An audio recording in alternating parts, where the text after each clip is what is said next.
In the winter of 1847, in a small town outside Salem, Massachusetts, a young woman named Latoya was admitted to the Blessed Mercy Infirmary, a religious hospital run by Protestant ministers. What happened during her 37 days of treatment was so disturbing that the attending physicians burned most of their records. Only one doctor's personal journal survived, hidden in his family's attic for over a century. The case file, marked confidential, never to be discussed, contained details that challenged everything the medical community believed about the human mind and soul. Local church leaders pressured the hospital to seal the records permanently, and 3 of the 7 doctors who treated Latoya left Massachusetts within 6 months, never to practice medicine again. What you're about to hear has never been told in its entirety, until now. If you're brave enough to uncover the darkest secrets that religious institutions try to bury, hit that subscribe button and comment below what state you're listening from. This channel isn't for everyone, only for those who dare to seek the truth that others fear to tell. The story begins with what seemed like a routine admission to a hospital that prided itself on combining Christian compassion with the latest medical knowledge of the time. The town of Millbrook, Massachusetts, sat like a watchful sentinel 15 miles northwest of Salem, its white-steepled churches rising above modest wooden homes that housed barely 800 souls. In 1847, the community remained deeply divided between the established Congregationalist families who had founded the settlement in 1692 and the growing number of Irish Catholic immigrants who had arrived seeking work in the textile mills along the Merrimack River. The Blessed Mercy Infirmary stood at the heart of this tension. A 3-story brick building erected in 1834 by Reverend Ezekiel Whitmore, a stern Congregationalist minister who believed that healing the body required first purifying the soul. The hospital's 20-bed capacity made it the largest medical facility between Boston and the New Hampshire border, attracting patients from across Essex County. Its staff of 7 physicians, all Protestant men trained at Harvard Medical School, prided themselves on applying both scientific method and Christian principles to their practice. Dr. Jonathan Aldrich, the hospital's chief physician, had studied under the renowned alienist Dr. Samuel Woodward at Worcester State Hospital. At 34, Aldrich possessed a methodical mind and an unwavering faith in both medical progress and divine providence. His colleagues respected his innovative approaches to treating what they called disorders of the mind, conditions that other physicians often dismissed as mere moral failings or demonic possession. The hospital's daily routine began at 5 in the morning with communal prayer, followed by rounds that concluded each evening with scripture reading. Patients, regardless of their religious background, were expected to participate in these Christian observances. The nuns of the nearby Sacred Heart Convent, despite their Catholic faith, were permitted to provide nursing care due to their medical training, a controversial arrangement that sparked heated debates in the town's Protestant churches. Dr. Aldrich maintained meticulous records of every patient, filling leather-bound journals with detailed observations about symptoms, treatments, and outcomes. His personal study, located on the hospital's 3rd floor, contained hundreds of these volumes dating back to the institution's founding. He believed that understanding the human condition required documenting not just physical ailments, but the spiritual and emotional struggles that accompanied them. The winter of 1847 had been particularly harsh, with temperatures dropping below freezing for weeks at a time. The hospital's coal-burning furnaces struggled to heat the building's drafty corridors, and the constant smell of carbolic acid mixed with wood smoke created an atmosphere that patients often described as oppressive. It was into this environment that Latoya would arrive, carrying with her a mystery that would challenge everything the medical staff believed about the nature of human suffering. On the morning of January 15, 1847, a horse-drawn carriage struggled through the snow-covered streets of Millbrook, carrying a young woman who would soon become the subject of the most disturbing case in the hospital's history. Latoya appeared to be in her early 20s, with dark hair and olive skin that suggested mixed ancestry. a detail that would later prove significant in the prejudiced atmosphere of 1847 Massachusetts. She'd been found 3 days earlier by a farmer named Silas Hartwell, discovered unconscious in his barn, wearing only a thin cotton dress despite the frigid temperatures. When she regained consciousness, she spoke in whispers, claiming to remember nothing of how she had arrived there. Her only possessions were a small leather pouch containing 7 silver coins and a peculiar brass locket that bore no identifying marks. Dr. Aldrich's first examination revealed a patient in remarkable physical condition despite her ordeal. Her vital signs were normal, her reflexes sharp, and she showed no signs of frostbite or malnutrition. However, her behavior immediately struck him as unusual. She would only speak when directly addressed, answered questions with unsettling precision, and displayed an almost supernatural awareness of her surroundings. When he asked her full name, she responded simply, "Latoya," nothing more. The most puzzling aspect of her case emerged during the intake process. When asked about her religious background, Latoya's demeanor changed dramatically. Her hands began to tremble, her breathing became labored, and she whispered in what Dr. Aldrich initially assumed was Latin. However, Dr. A.T. Marcus Brennan, the hospital's youngest physician who had studied classical languages at Harvard, quickly realized she was speaking in a dialect he couldn't identify. The words don't follow Latin grammar, Dr. Brennan noted in his report. They seem to be a mixture of several languages, possibly including elements of what might be African or Caribbean dialects. The patient delivers them with such fluency that it appears to be her native tongue. Yet, when questioned about the language, she claims no knowledge of speaking anything other than English. During her first night at the hospital, the nursing staff reported unusual occurrences. Sister Mary Catherine, a nun from the Sacred Heart Convent, noted that Latoya seemed to anticipate events before they happened. She would sit up in bed moments before the night watchman made his rounds, would request water precisely when the well needed to be drawn, and would wake from sleep just as the church bells began to chime, as if some internal clock guided her actions. More disturbing were the reports from other patients. Mrs. Eleanor Hitchcock, a 50-year-old woman recovering from pneumonia, claimed that Latoya had spoken to her in her sleep, describing in perfect detail the death of Mrs. Hitchcock's husband 5 years earlier, details that had never been shared with anyone at the hospital. When questioned, Latoya insisted she had never spoken to Mrs. Hitchcock and had no knowledge of any deceased husband. Dr. Aldrich initially dismissed these accounts as the delusions of sick minds, but his skepticism began to waver when he witnessed something that challenged his rational worldview.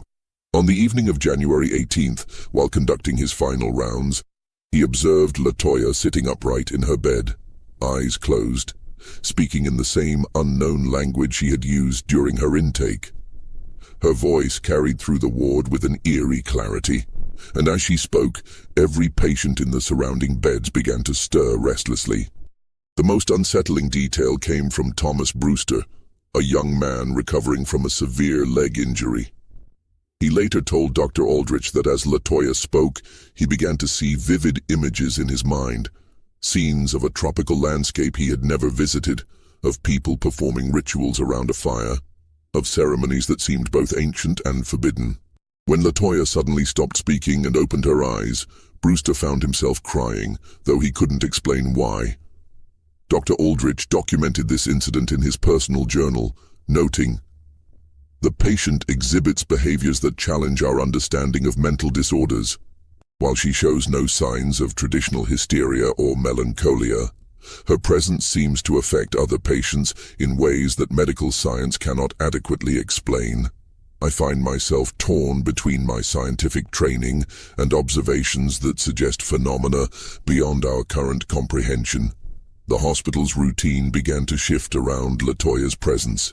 Nurses reported that their normal duties seemed to flow more smoothly when she was calm, but became increasingly difficult when she showed signs of distress. The building's coal furnaces, which had struggled all winter, began to maintain consistent temperatures. Even the hospital's chronic rat problem seemed to disappear during her first week of residency. These changes did not go unnoticed by Reverend Whitmore, who visited the hospital twice weekly to provide spiritual guidance to patients and staff. During his January 20th visit, he spent nearly an hour speaking with Latoya in the hospital's small chapel. Hospital staff later reported seeing the Reverend emerge from the chapel with a visibly shaken expression, his hands trembling as he gathered his prayer book and coat. When Dr. Aldrich asked about the meeting, Reverend Whitmore's response was cryptic. "That young woman possesses knowledge that no Christian soul should carry. I fear we are dealing with something that extends beyond medical science, into realms where only God's judgment can provide answers." The Reverend's concerns proved prophetic. Within days of his visit, the hospital would experience events that would test the faith and sanity of everyone involved in Latoya's care. The days following Reverend Whitmore's disturbing encounter with Latoya brought subtle but undeniable changes to the Blessed Mercy Infirmary. Dr. Aldrich, a man who prided himself on rational observation, began to notice patterns that defied medical explanation. Patients who had been bedridden for weeks suddenly showed marked improvement when Latoya was moved to the bed adjacent to theirs. Conversely, those who complained of her presence experienced setbacks that seemed to correlate directly with their level of discomfort around her. Dr. Brennan, whose curiosity about Latoya's mysterious language had initially driven him to research classical texts, made a discovery that would haunt him for the rest of his career. In a collection of maritime records at the Salem Historical Society, he found references to a slave ship called the Esperanza that had wrecked off the Massachusetts coast in 1823. Among the rescued survivors was a young woman described as speaking in tongues unknown to Christian ears and possessing knowledge of healing arts that seemed to transcend natural philosophy. The ship's manifest, written in faded ink, listed among its human cargo a girl named Latoya, approximately 4 years old at the time of the wreck. According to the records, she had been placed in the care of a Presbyterian family in nearby Peabody, but had disappeared from their home 3 years later, leaving behind only a note written in the same incomprehensible language that Dr.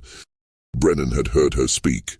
"The implications are staggering," Dr. Brennan wrote in his private correspondence to a colleague at Harvard. "If this is indeed the same individual, she would now be 28 years old, yet our patient appears no older than 22. Furthermore, the records indicate she was placed with a family known for their rigid Christian beliefs. How then did she acquire knowledge of what appears to be African spiritual practices?" Dr. Aldrich initially dismissed his colleague's theory as coincidental. However, when he mentioned the slave ship records to Latoya during one of their daily sessions, her reaction was immediate and profound. She began to speak rapidly in the unknown language, tears streaming down her face, her hands clutching the brass locket that had been her only possession when found. For the first time since her arrival, Latoya volunteered information about her past. She spoke of memories that seemed to exist in fragments, a ship tossing in violent seas, the sound of chains, the smell of death, and voices calling out in languages she understood but could not name. She described being taken to a house where the people tried to wash away what I was, and of running into the woods where she lived with those who remembered the old ways. "I don't age as others do," she whispered to Dr. Aldrich during one of their sessions. "Time moves differently for those who carry the weight of generations. I remember being young, but I also remember being old. I remember dying, but I also remember being born. The line between past and present dissolved long ago."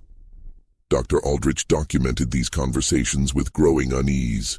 As a man of science, he sought rational explanations for what he observed.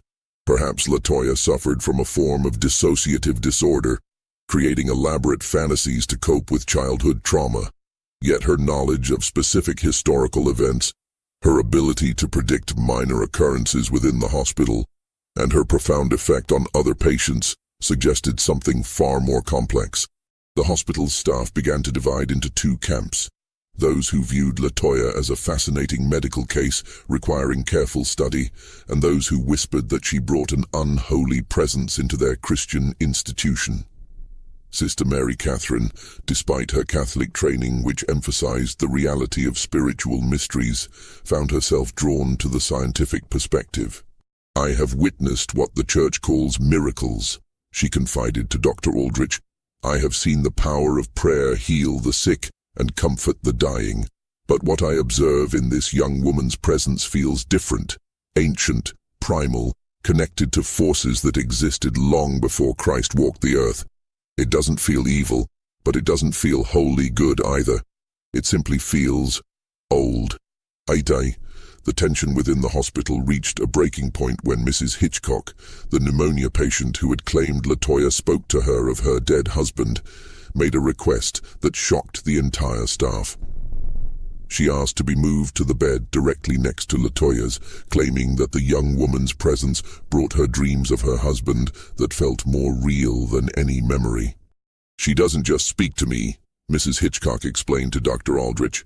"She helps me remember things I thought I had forgotten. The way Samuel laughed when he was truly happy, the songs he used to hum while working in the garden, the exact words he spoke to me on our wedding day. It's as if she can reach into the past and bring back pieces of it." Dr. Aldrich reluctantly agreed to the room change, but the consequences proved more significant than anyone anticipated.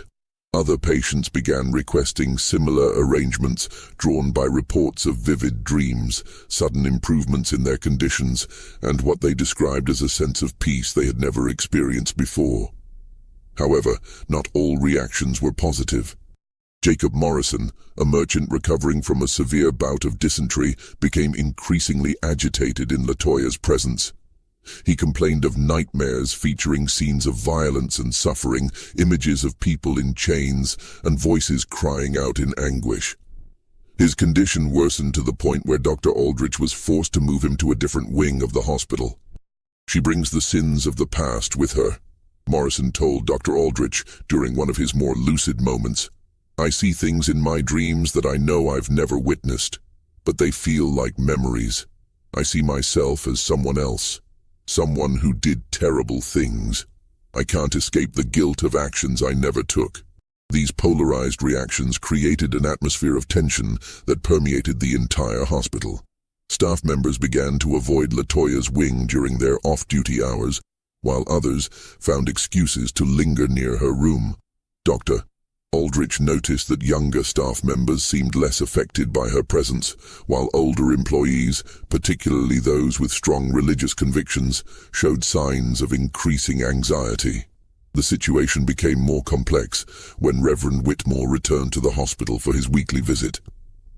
This time, he brought with him 2 other ministers, Reverend Isaiah Blackwood from the First Baptist Church and Reverend Cornelius Marsh from the Methodist congregation.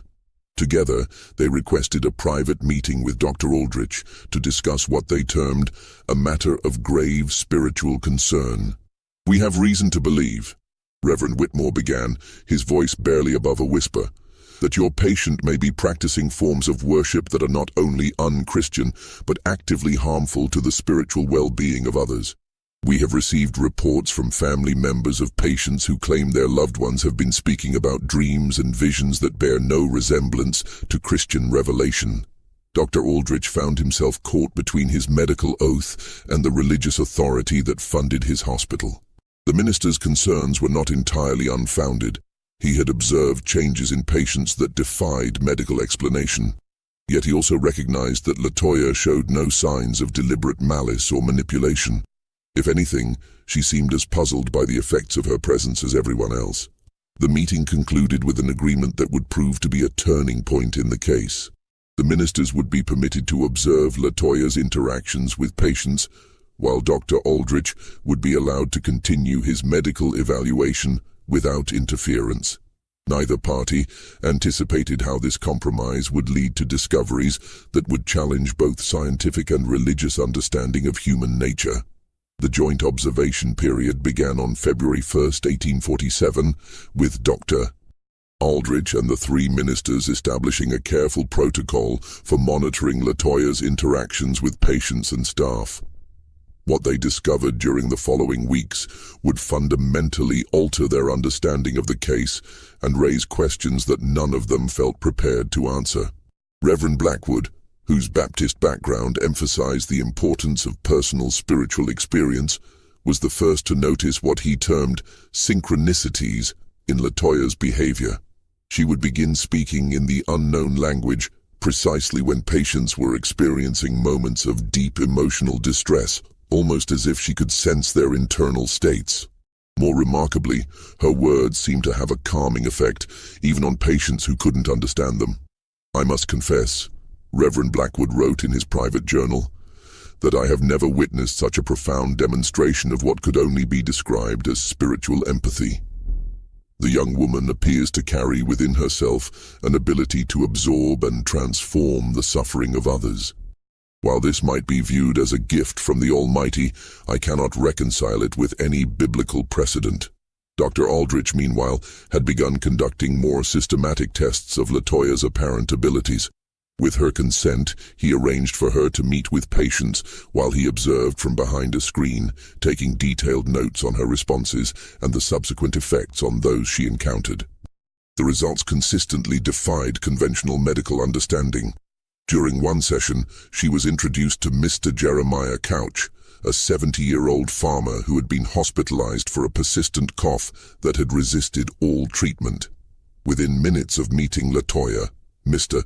Couch began to speak about his experiences as a young man during the War of 1812, describing battles he had never previously mentioned to anyone.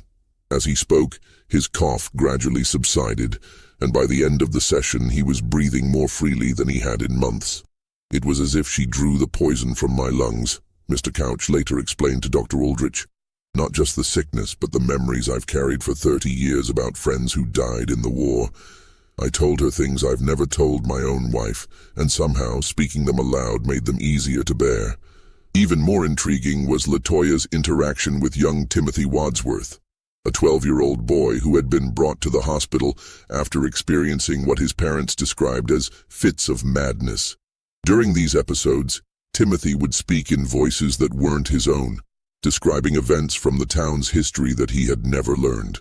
His parents, convinced that their son was possessed by demons, had sought both medical and spiritual intervention. When Latoya met Timothy, something extraordinary occurred. The boy's erratic behavior immediately stabilized, and he began to speak in the same unknown language that Latoya used. For nearly an hour, they carried on what appeared to be a conversation, with Timothy showing none of the confusion or distress that had characterized his condition. Dr. Aldrich, observing from his hidden position, noted that both individuals seemed to be speaking with knowledge and understanding that transcended their apparent ages and experiences. "The boy spoke of things that happened in this town before he was born," Dr. Aldrich recorded. He described the location of graves in the old cemetery that even the church records don't mention. He spoke of families that lived here generations ago, of conflicts between settlers and indigenous peoples, of secrets that have been buried for decades. Most disturbing of all, he spoke of these things not as historical facts he had learned, but as personal memories. When the session ended, Timothy returned to his normal state, with no memory of the conversation. However, his episodes of madness ceased entirely, and within a week, his parents were able to take him home, fully recovered. The ministers viewed this as evidence of divine intervention, while Dr. Aldrich struggled to find a scientific explanation for what he had witnessed. The case took on new complexity when Dr. Brennan made another discovery in the Salem Historical Society's archives. Among the papers of a deceased minister named Reverend Josiah Mather, he found a collection of letters dated 1826 that described a young woman who had been living in the woods outside Millbrook. The letters, written to a colleague in Boston, detailed the Reverend's attempts to civilize and Christianize this individual, whom he described as possessing heathen knowledge and speaking in tongues that predate the Tower of Babel. She claims to remember the stories of generations past, Reverend Mather had written, not as tales passed down through teaching but as lived experiences. She speaks of the suffering of her people as if she had witnessed it personally. and demonstrates knowledge of healing practices that seem to draw upon forces beyond Christian understanding. I fear that in my attempts to save her soul, I may have encountered something that challenges the very foundations of our faith.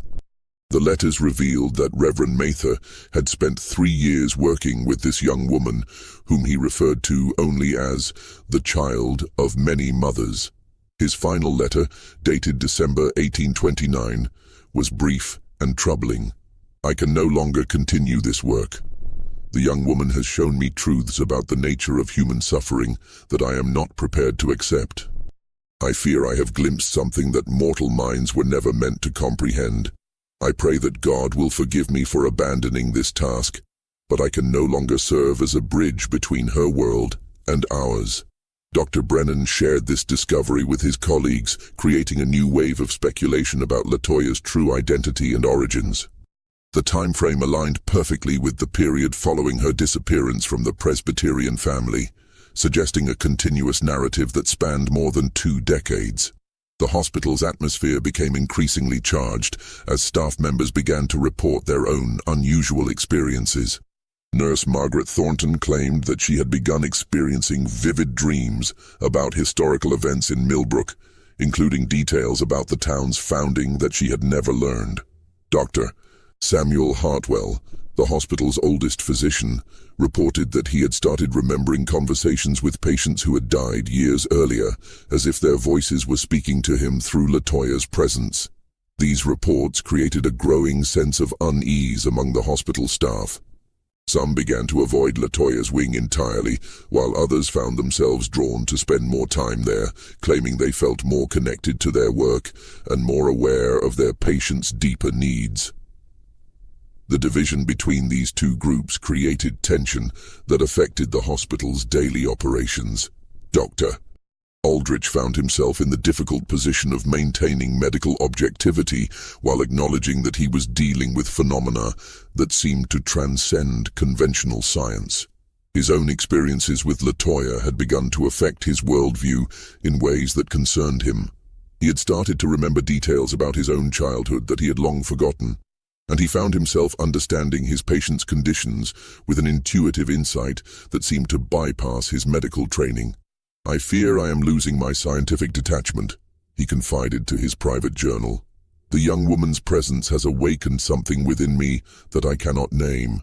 I find myself seeing patients not merely as collections of symptoms to be treated, but as complex beings carrying the weight of their personal histories, their ancestral memories, and their deepest fears. This enhanced empathy makes me a more effective healer, but it also makes me question everything I thought I knew about the nature of human consciousness." The situation reached a critical point when Mrs. Hitchcock, the pneumonia patient who had initially requested to be moved near Latoya, made a revelation that would change the entire direction of the case. During what she thought would be her final night in the hospital, she asked to speak privately with Dr. Aldrich about something she had learned from her extended interactions with Latoya. "Doctor," she whispered, her voice weak but urgent, "I need to tell you something about what she's shown me. It's not just about my Samuel or about the past. She's shown me things about this town, about this very hospital, that I think you need to know. There are secrets buried here, secrets that people have died to protect, and I think she knows where they're hidden." Mrs. Hitchcock's revelation sent shockwaves through the hospital's leadership.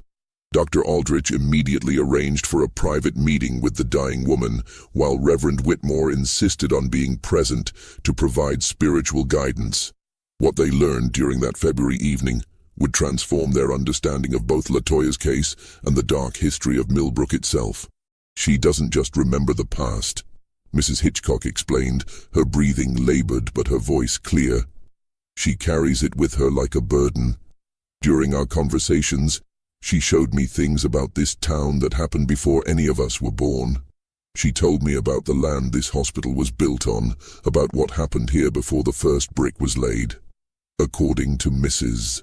Hitchcock, Latoya had revealed that the Blessed Mercy Infirmary stood on what had once been a sacred burial ground used by the indigenous Pennacook people, The area had been considered so spiritually significant that tribal elders had performed ceremonies there to honor not only their own ancestors, but also the spirits of those who had suffered and died in the region, including enslaved people who had been brought to Massachusetts in the early days of the colony.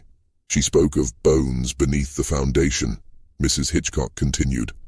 Not just native bones, but the remains of people who died in chains, who were buried without Christian rites, who were forgotten by history.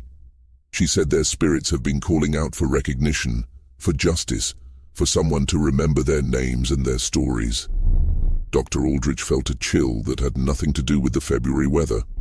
The hospital's construction records from 1834 had mentioned the discovery of irregular burial remains during the excavation, but Reverend Whitmore had ordered them to be quietly relocated to make way for the foundation. The minister's face had gone pale at Mrs. Hitchcock's words, confirming what Dr. Aldrich had begun to suspect. "There's more," Mrs. Hitchcock whispered. "She told me about a doctor who worked here in the early days, Dr. Nehemiah Blackwood, Reverend Blackwood's own father. He was conducting experiments on patients, particularly those who were brought here against their will. Runaway slaves, native people who had been captured, immigrants who had no families to protect them. He was trying to understand what he called the primitive mind, and he kept detailed records of everything he did. The implications were staggering. If Latoya's revelations were accurate, the hospital had been built on a foundation of both literal and metaphorical graves, and its early years had been marked by medical practices that violated every principle of Christian charity. Dr. Aldrich realized that he needed to investigate these claims, but he also understood that doing so could destroy the institution that employed him. Over the following days, he began a careful search of the hospital's oldest records, stored in the basement archives. What he found there would haunt him for the rest of his life. Hidden among routine medical reports and administrative documents, he discovered a collection of leather-bound journals bearing the name Dr. N. Blackwood, volumes that detailed experiments and procedures that would have been considered horrific even by the standards of 1847. Dr. Nehemiah Blackwood had indeed conducted unauthorized medical experiments on vulnerable patients. His journals described attempts to map what he called racial characteristics of pain response, procedures designed to test the limits of human endurance, and detailed studies of how different ethnic groups reacted to various forms of psychological torture. Most disturbing of all, he had specifically sought out patients who claimed to possess spiritual abilities or cultural knowledge that differed from Christian tradition. I have identified several specimens who demonstrate what can only be described as heathen enlightenment, one entry read. These individuals, primarily of African or native origin, exhibit heightened sensitivity to stimuli that do not affect Christian patients. By subjecting them to controlled conditions of stress, I hope to isolate the source of their unnatural abilities and determine whether such traits can be eliminated through proper medical intervention. The journals revealed that Dr. Blackwood had been particularly interested in patients who spoke in unknown languages or demonstrated knowledge of historical events they couldn't possibly have witnessed. His treatments involved a combination of physical restraint, sensory deprivation, and what he termed spiritual realignment, procedures designed to break the connection between patients and their cultural or ancestral memories. Most chilling of all was his final entry, dated November 15, 1838. The young woman brought to us from the woods has proven resistant to all conventional treatments. Her ability to access memories that appear to span generations has only grown stronger despite our interventions. I have concluded that she represents a form of human development that is incompatible with Christian civilization. For the safety of our community, I recommend that she be permanently confined to prevent the spread of her influence. Dr. Aldrich realized with growing horror that Dr. Blackwood's young woman from the woods could only be Latoya herself. The timeline aligned perfectly with Reverend Mather's letters and the period following her disappearance from the Presbyterian family. She had been captured, brought to the hospital, and subjected to procedures designed to destroy her identity and abilities. But the journals also revealed something else. Dr. Blackwood had failed. His final entries described increasing problems with the hospital's operations, staff members reporting disturbing dreams and visions, and a growing sense that the building itself has been contaminated by heathen influence. The doctor had died suddenly in December 1838, reportedly from a heart attack, but his private notes suggested he had been experiencing severe psychological disturbances in the weeks before his death. The boundaries between past and present have begun to blur, his penultimate entry revealed. I find myself remembering things that happened to my patients as if they were my own experiences. I dream of chains and whips, of children torn from their mothers' arms, of ceremonies conducted in languages I do not understand. I fear that in my attempts to eliminate her unnatural abilities, I have somehow become infected by them. Dr. Aldrich shared these discoveries with Reverend Whitmore, who was forced to confront the terrible truth about his hospital's history. The minister had known about the burial ground and had approved the removal of the remains, but he had been unaware of Dr. Blackwood's experiments. The revelation that his institution had been built on a foundation of suffering and had participated in systematic torture of vulnerable patients challenged everything he believed about his mission.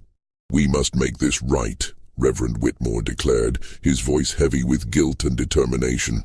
"If this young woman has indeed been carrying the weight of these injustices for nearly a decade, then we have a Christian duty to acknowledge what has been done and seek redemption." But as they prepared to confront Latoya with what they had learned, the hospital experienced a series of events that suggested the situation was far more complex than they had imagined. Patients throughout the building began reporting shared dreams, visions of historical events that seemed to be connected to the institution's dark past. Staff members found themselves experiencing memories that didn't belong to them, and the building itself seemed to be responding to the growing awareness of its hidden history.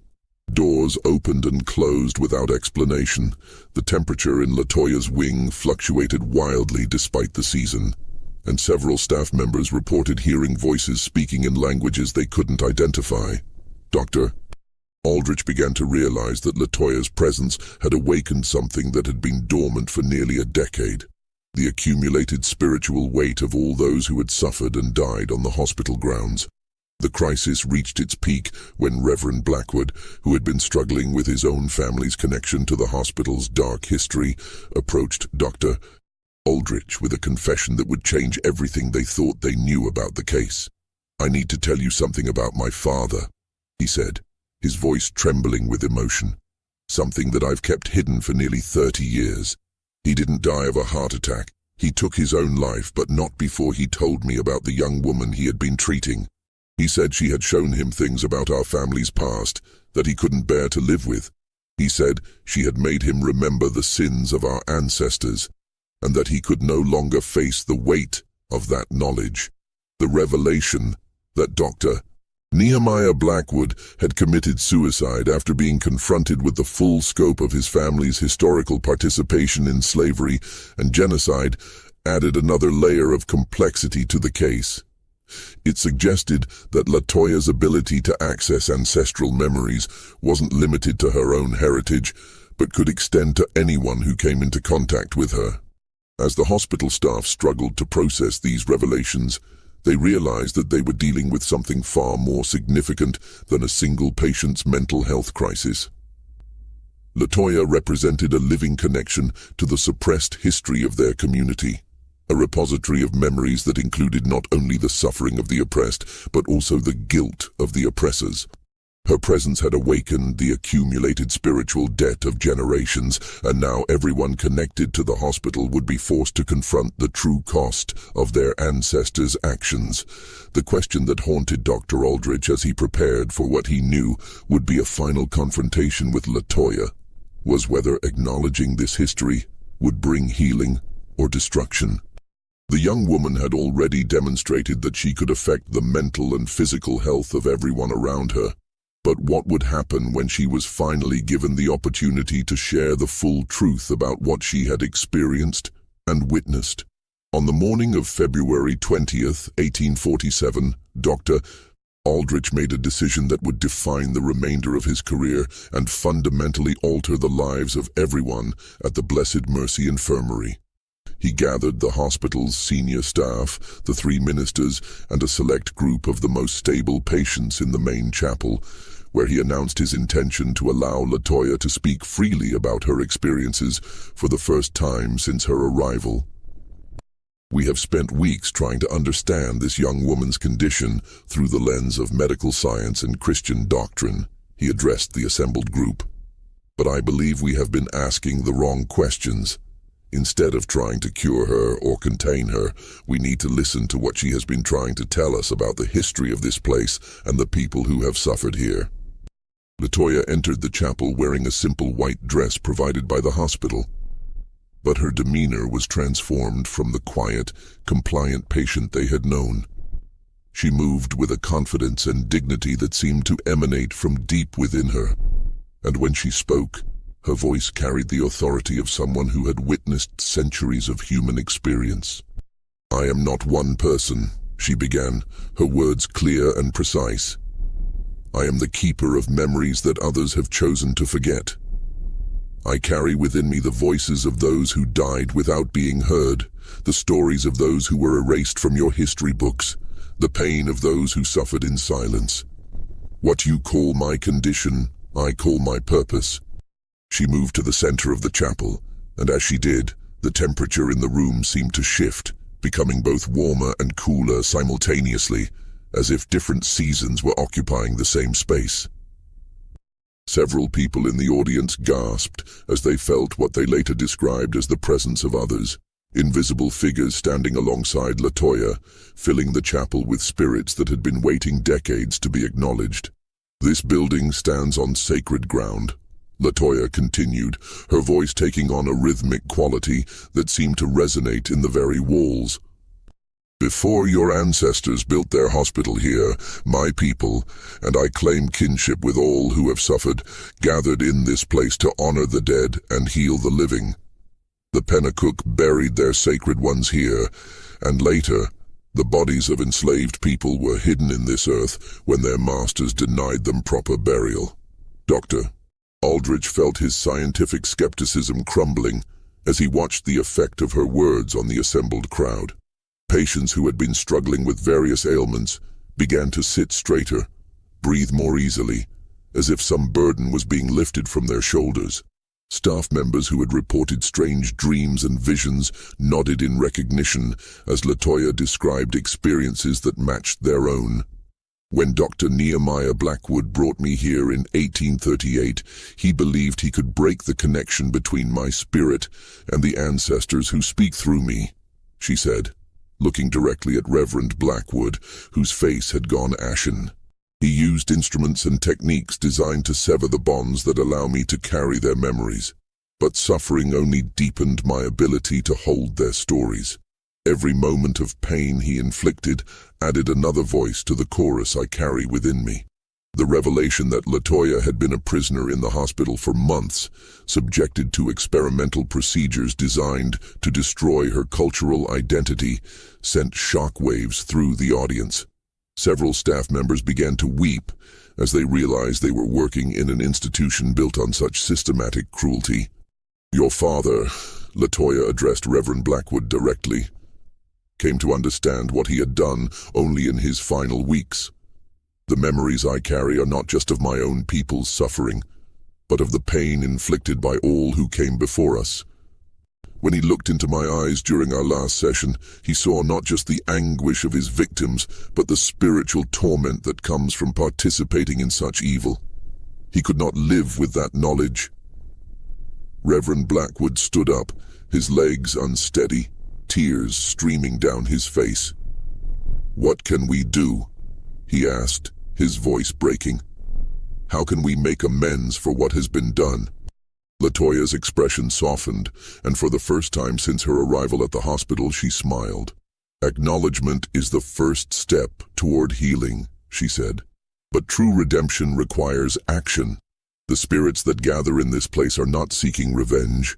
They are seeking recognition, remembrance, and a commitment that such suffering will not be forgotten or repeated."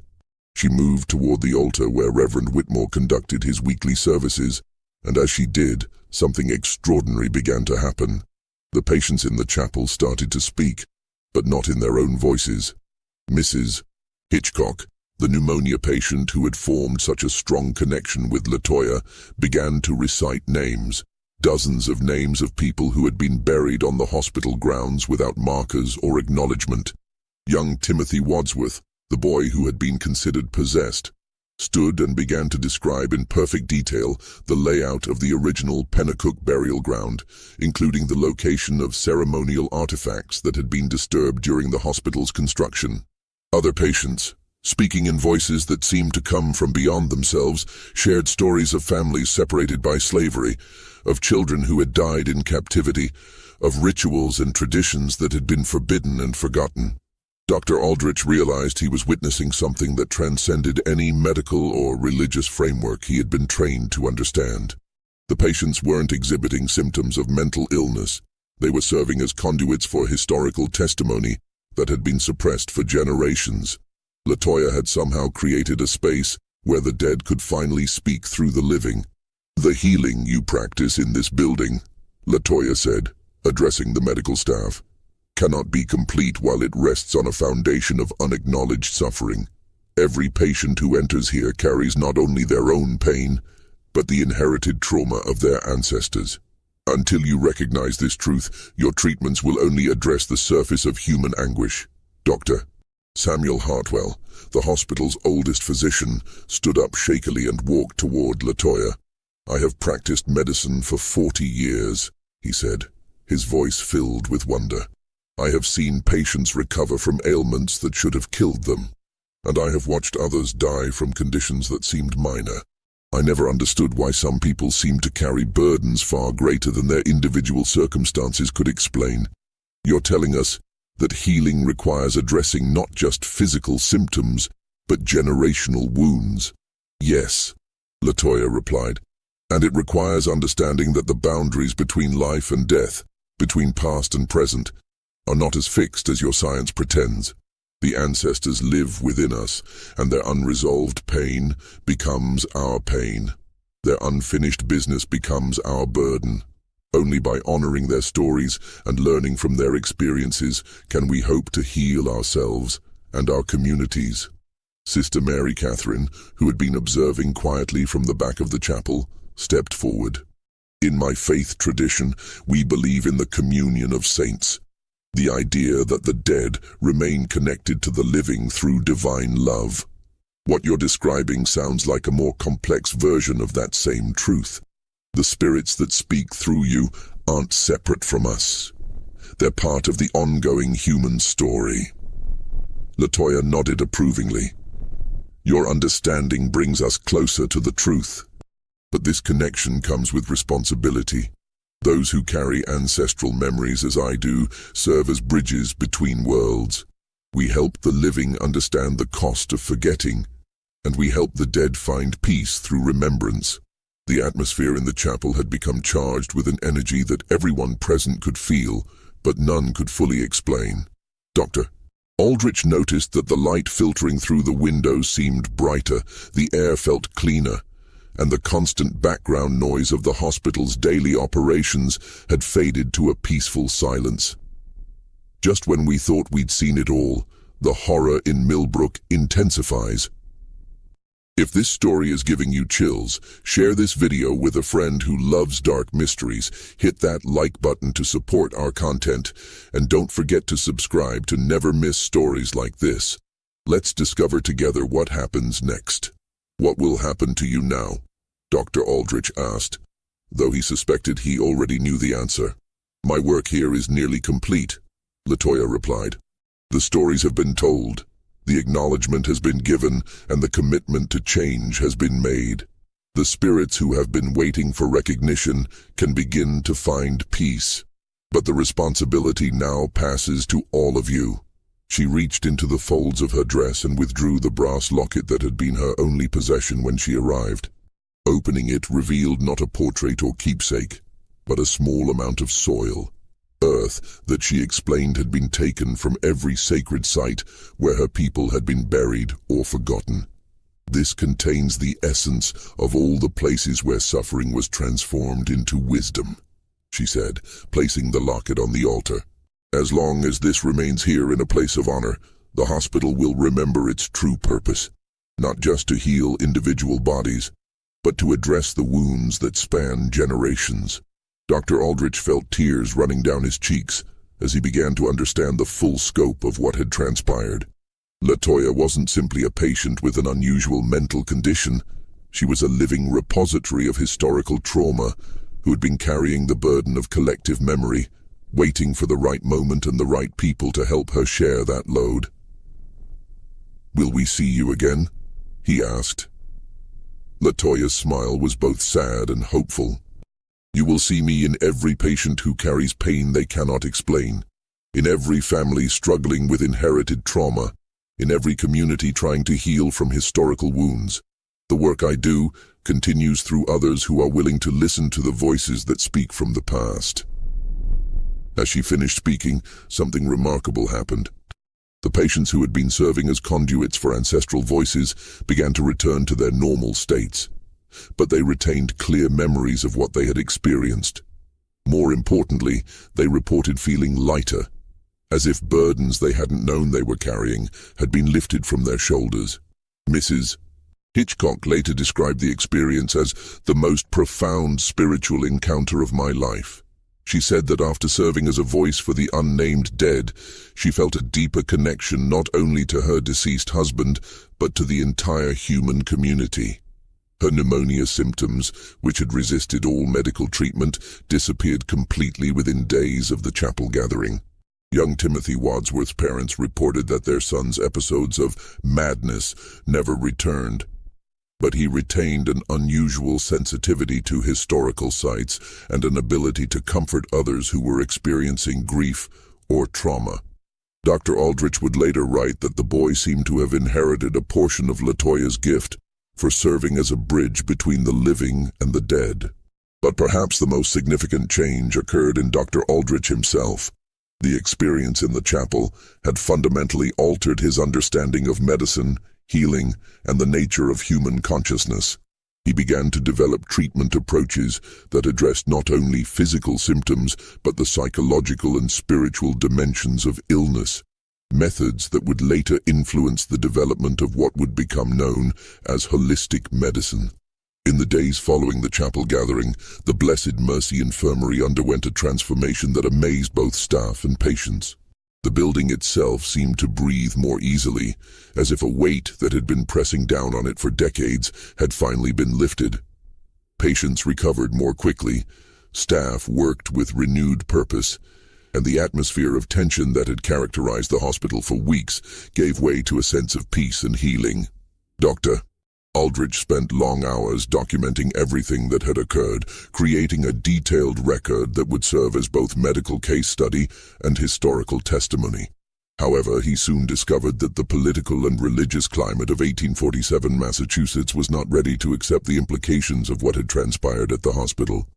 Within a week of the chapel gathering, Reverend Whitmore received visits from several prominent community leaders, including the mayor of Millbrook and representatives from the Massachusetts Medical Society.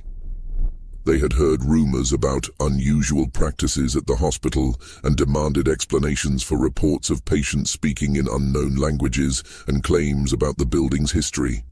"We cannot allow this institution to become associated with heathen practices or spiritualist nonsense," Mayor Harrison Blackwell declared during an emergency meeting with the hospital's leadership. "The reputation of our community depends on maintaining proper Christian standards in all our civic institutions." Dr. Aldrich found himself in an impossible position. The evidence of what had occurred was undeniable. Patients had recovered from conditions that had resisted all conventional treatment, and the hospital's overall functioning had improved dramatically.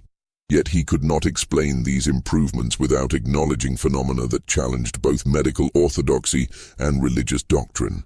The political pressure intensified when several family members of former patients began asking uncomfortable questions about their loved ones' treatment during the early years of the hospital's operation. Dr. Nehemiah Blackwood's journals had revealed systematic abuse that could have resulted in criminal charges if the doctor had still been alive. The current leadership faced the possibility of legal action and public scandal if the full truth about the hospital's history became widely known. It was Latoya herself who provided a solution to this dilemma. On the morning of February 28th, exactly 6 weeks after her arrival, she requested a private meeting with Dr. Aldrich. When he arrived at her room, he found her packing the few belongings she had acquired during her stay. "It's time for me to leave," she said simply. "My work here is finished, and my continued presence would only create problems for you and the hospital." "Doctor," Aldrich protested, arguing that she still needed medical care and that the hospital owed her compensation for the suffering she had endured. But Latoya's response revealed the depth of her wisdom and her understanding of the political realities they faced. "The healing that needed to happen has occurred," she explained.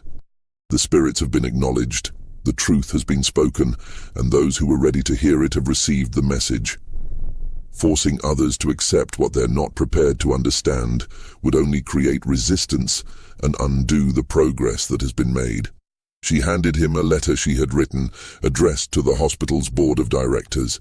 In it, she formally released the institution from any responsibility for her care and requested that her medical records be sealed to protect the privacy of all involved. She also included specific instructions for honoring the sacred nature of the burial ground beneath the hospital and recommendations for treatment approaches that would address the psychological and spiritual dimensions of illness. "What will you do now?" Dr. Aldrich asked, though he suspected that Latoya's future was as mysterious as her past. "I will continue the work I have always done," she replied. "There are other places where the dead need to speak through the living, other communities that need to confront their hidden histories. The gift I carry is not mine alone. It belongs to all those who are willing to serve as bridges between worlds." On the morning of March 1st, 1847, Latoya simply disappeared. The night nurse reported that she had checked on her at midnight and found her sleeping peacefully. When the morning shift arrived, her bed was empty, her few possessions were gone, and there was no sign of how she had left the building. The only trace of her presence was the brass locket, which remained on the chapel altar exactly where she had placed it. Dr. Aldrich spent the following months implementing the changes that Latoya had recommended. He established new protocols for patient care that emphasized the importance of understanding each individual's family history and cultural background. He created support groups for patients dealing with what he termed inherited trauma and developed treatment approaches that combined medical intervention with spiritual and psychological healing. Most significantly, he worked with Reverend Whitmore to create a memorial garden on the hospital grounds, dedicated to all those who had been buried there without recognition.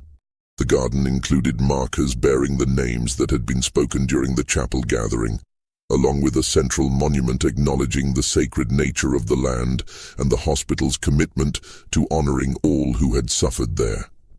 These changes had a profound impact on the hospital's effectiveness.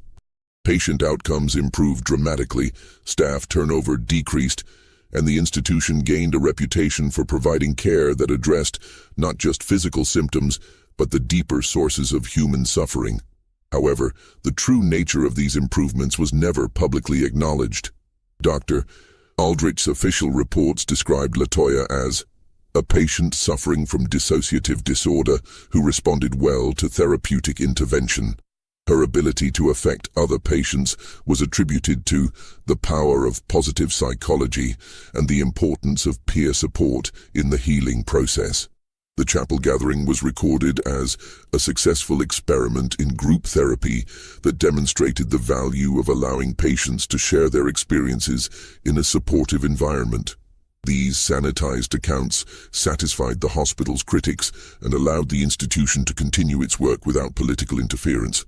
However, Dr. Aldrich maintained detailed private records of what had actually occurred, hoping that future generations would be better prepared to understand and accept the deeper truths about healing and human consciousness that Latoya had revealed. The three ministers who had witnessed the events struggled with their own interpretations of what they had experienced.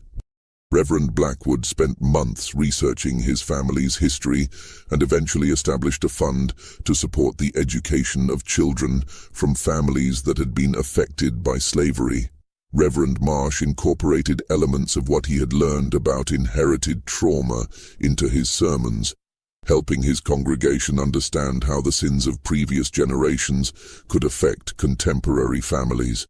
Reverend Whitmore became an advocate for what he called integrative healing, arguing that true medicine must address the spiritual and psychological dimensions of human suffering. The patients who had participated in the chapel gathering carried their experiences with them for the rest of their lives. Many reported that the event had fundamentally changed their understanding of themselves and their place in the world. They developed unusual sensitivity to others' pain and an ability to provide comfort to those dealing with grief or trauma. Some became informal healers in their communities, helping others process difficult family histories and inherited wounds. Dr. Aldrich continued to practice medicine for another 30 years, but his approach was forever changed by his encounters with Latoya. He became a pioneer in what would later be called holistic medicine, emphasizing the importance of treating patients as whole human beings rather than collections of symptoms. His methods influenced a generation of physicians who would go on to develop more comprehensive approaches to healing. Most remarkably, several of these doctors reported encountering patients who seemed to possess abilities similar to Latoya's, individuals who carried ancestral memories, who could sense the deeper sources of others' pain, and who seemed to serve as bridges between the living and the dead. These cases were rarely documented in official medical records, but they suggested that Latoya's gift was not unique, that there were others carrying similar burdens and serving similar purposes. In 1877, 30 years after Latoya's disappearance, Dr. Aldrich received a letter from a colleague in Ohio who described treating a young woman who matched Latoya's description and demonstrated identical abilities. Similar reports came from hospitals in Virginia, Pennsylvania, and North Carolina, always involving a woman of mixed ancestry who appeared to be in her 20s, who spoke in unknown languages, and who helped patients and staff confront difficult truths about their personal and collective histories. Dr. Aldrich began to suspect that Latoya was part of a larger phenomenon, a network of individuals who carried the responsibility for preserving and sharing suppressed memories. Whether they were all manifestations of the same consciousness or separate individuals with similar gifts remained a mystery that he would never solve. He spent his final years compiling his records and reflecting on the implications of what he had witnessed. In his last journal entry, written just before his death in 1889, he offered his ultimate conclusion about the case that had defined his career. I have come to believe that what we witnessed in 1847 was not an anomaly, but a glimpse into the true nature of human consciousness and community. We are not separate individuals, but part of an interconnected web of experience that spans generations. Those like Latoya, who can access this deeper level of connection, serve a vital function. They help us remember what we have chosen to forget, heal wounds that span centuries, and maintain the bonds that connect us to our ancestors and our descendants. Modern medicine focuses on treating individual symptoms, but true healing requires addressing the collective trauma that shapes our communities and our world. The brass locket remained on the chapel altar until the hospital was demolished in 1923 to make way for a modern medical facility. According to the demolition records, the locket was never found among the building's artifacts, leading some to speculate that it had been taken by someone who understood its significance. Others believed that it had simply returned to the earth from which it came, its purpose fulfilled. Today, the site where the Blessed Mercy Infirmary once stood is occupied by a small park. Few visitors know about the building's history or the extraordinary events that occurred there in 1847. However, Those who are sensitive to such things report feeling an unusual sense of peace in the area, as if the land itself remembers the healing that took place and continues to offer comfort to those who need it. The story of Latoya's case raises profound questions about the nature of consciousness, the reality of ancestral memory, and the possibility that some individuals serve as living bridges between past and present. Whether these phenomena have natural explanations that science has yet to discover, or whether they represent genuine contact with spiritual realms, remains a matter of personal interpretation. What cannot be disputed is the transformative effect that Latoya's presence had on everyone who encountered her. The patients who met her, the staff who cared for her, and the community leaders who had to grapple with the implications of her revelations all reported that the experience fundamentally changed their understanding of healing, human connection, and the importance of acknowledging difficult truths about the past. Perhaps most significantly, the case demonstrates that healing, whether individual or collective, requires more than treating surface symptoms. True recovery demands that we confront the deeper sources of pain, acknowledge the ways that historical trauma continues to affect present-day communities, and create spaces where suppressed voices can finally be heard and honored. The mystery of who Latoya really was, how she acquired her extraordinary abilities, and where she went after leaving the hospital may never be solved. But her legacy lives on in the lives she touched and the understanding she shared about the complex relationship between past and present, between individual suffering and collective healing, and between the medical treatment of symptoms and the deeper work of addressing the spiritual and psychological wounds that span generations. This terrifying case reminds us that some of history's most important lessons come not from those who held power, but from those who carried the burden of remembering what others chose to forget. In our modern world, where we often focus on moving forward and leaving the past behind, Latoya's story suggests that true progress requires looking backward as well, acknowledging the suffering that came before us, honoring those who have been forgotten, and recognizing that the dead continue to speak through the living in ways that science is only beginning to understand. What do you think about this disturbing case from 1847 Massachusetts? Do you believe that some people can truly carry ancestral memories, or do you think there's a more conventional explanation for what the doctors witnessed? Share your thoughts in the comments below, and if this story has given you chills, make sure to subscribe and hit that notification bell for more dark mysteries that challenge everything we think we know about human consciousness and the hidden connections between past and present. Until next time, remember that the most terrifying stories are often those that force us to question the very nature of reality itself.